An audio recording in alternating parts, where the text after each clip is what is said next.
A very warm welcome to Influencers Inc. I'm Priya Sheth, and joining me on this very interesting chat is Niharika.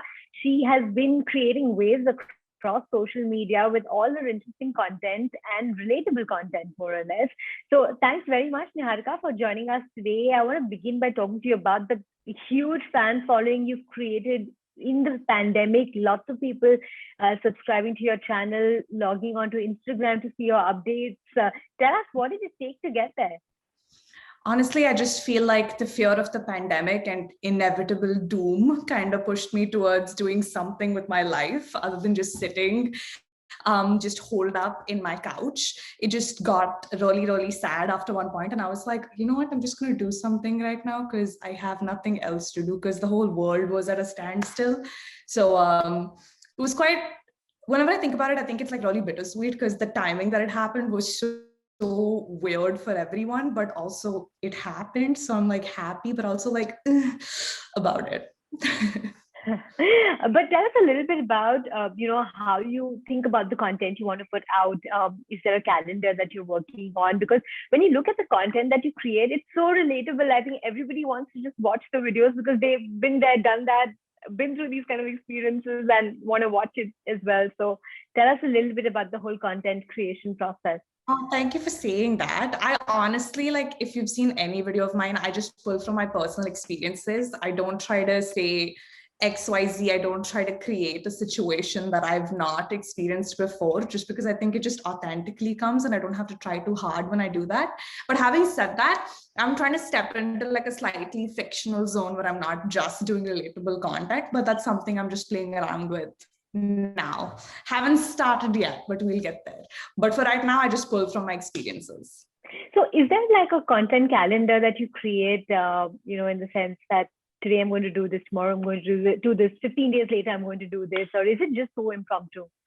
I really wish I was that organized. I feel like my whole life would just fall into place if I organized it in my calendar. But no, I do have to-do lists, which are only like viable for 24 hours. Like if it's something that I have to do tomorrow, I'll sit and write the list tonight. But I don't really make content calendars. I just feel like it doesn't come naturally for me unless it's like a branded video which I have to deliver at a certain date. I don't really put anything on calendar. It's just whatever the day brings to me. Ew, I sound like such a hippie. Whatever the day brings to me. Yeah.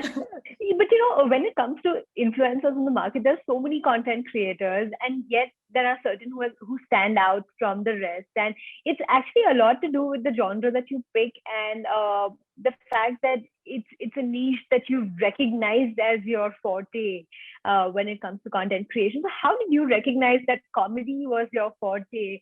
And how did you realize that these are the kind of videos I'm going to make and these are the videos that are going to work out there? So I started making videos on the internet, started off on YouTube when I was 18, 19. I feel like I hit puberty much later than most people. I feel like I hit puberty like last year. I don't even know, I'm like 24 now. But I basically grew up on the internet making comedy videos because beauty wasn't something that seemed fit for my 18-year-old pre-puberty self. In fashion, I just live in hoodies or like shirts. So there's just no point of me doing fashion. I would just be a clown everywhere I go. And I think everybody around me was like sick and tired of having to watch these performances that they did not ask for. And that's when like social media was slowly starting off in the West, not even like in India. And I think I just jumped onto the bandwagon. I was like, hey, I can be funny too on the internet. Let me try it. So it's been a roller coaster, but it's been fun. But when you talk about putting out your content, and also the fact that it's a lot of people are relating to the South Indian in you because it's that personality that you bring out to the audience out there. So what are your thoughts on this? Do you think that it just comes so naturally that it flows in, and is that really what the audience likes? How do you like, what kind of feedback do you get? I'm curious. I think I just talk to the camera like I would talk to my Bangalore friends when it's a slightly aggressive video, because I just if it's Vineet and Vineet from Jordan Indian or just anybody else, we just the way we talk is very like, moms, you know what happened, oh, you know what, like that's how we talk in Bangalore. At least that's how I talk, and I think I just bring that to my videos too, because it's just organic and authentic, and it just comes sometimes in that situation. I don't really plan out a dialogue or chalk out anything. It's usually just like a basic idea that I have, and I just bow out to the camera. That's all. So yeah.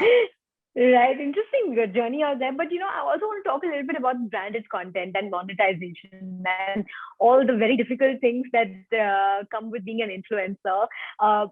What is your view on branded content? How difficult is it, or how easy is it to get brands to come to you, and for you to be able to monetize your content, because there are so many influencers out there, and the market is super crowded. So how do you view this whole monetization strategy? Honestly, I think I've been lucky enough to have a sudden blow up, which allowed brands to just come to me instead of me trying to reach out to brands. But even when I started off on YouTube, like I did work with a few brands, and it can be a little monetarily unsatisfying when your numbers are slightly on the modest side, but it's just something you have to strive towards, something you have to work hard towards, and eventually you'll get the payoff that you've worked for, like, I don't know, 5-6 years. Like a lot of people might just think, oh, they just make one video and they get so much, but you're forgetting how many years of not getting paid at all has gone into that. So I mostly think it's a patience game. You have to wait for it. And if you're doing it solely for the monetary reasons, I don't think you'll see too much success in that area, because it can take a while for you to make the kind of money that everybody's talking about. So I think I was just really patient in the beginning. And since I was just in school, I didn't really care too much about making money. It was just a side hobby thing. And by the time I graduated last month, and now it's a good source of income. So it's a good career choice. That's so sweet. I want to do a quick rapid fire with you, Niharika. Are you ready? I'm so bad at this, but yes, I'm ready. Let's look. What's your preference, South Indian cuisine or American cuisine? Oh, South Indian, any day. Okay, rank in order of preference: Instagram, YouTube, Twitter. Instagram, YouTube. I'm not even on Twitter, so just Instagram and YouTube. Okay. I watch a lot of TikTok here, so TikTok. Okay. Name one person who inspires you for your content. Terry Crews, since I was a kid. Oh my God, love that man. And I recently got to meet him, so I was just like, oh my God, I love you so much. It was great. Right. One creator who you would love to collaborate with, realistically. Liza Koshy. One day. Okay. Make that happen. I really think she's so funny. And Bretman Rock. Oh my God, if I get to collab with Bretman Rock, I would just, yeah. I'll talk to you once I collab with him. Yeah. Okay. What would you watch more, transition reels or comedy reels? Actually transition reels. I feel comedy reels barely show up on my feed. I think I watch a lot of beauty stuff because they're just so entertaining and fun. Like I could never do it. I've tried doing those transition things and just no. Oh my God, it's rapid fire. I'm talking too much. Okay, sorry. Okay. If you could voice a cartoon character, who would you pick?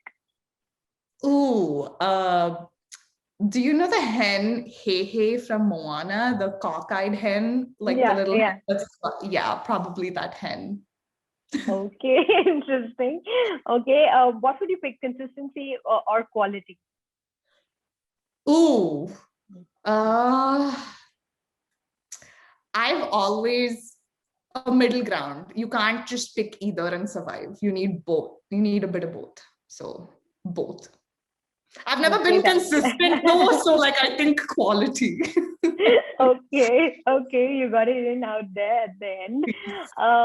Okay, a final question. If you could describe yourself using one song, which would it be? One song? I think मैं ऐसा क्यों हूँ the Hrithik Roshan. Probably that. Right. And Niharika, I can't let you go without asking you this one question that Yes. I'm sure that the audience also wants to know. Where do you see yourself maybe 5 years down the line? Because, a lot of content creators at this point in time are transitioning into the OTT space as well. So Yeah. what are your plans? What have you set for yourself?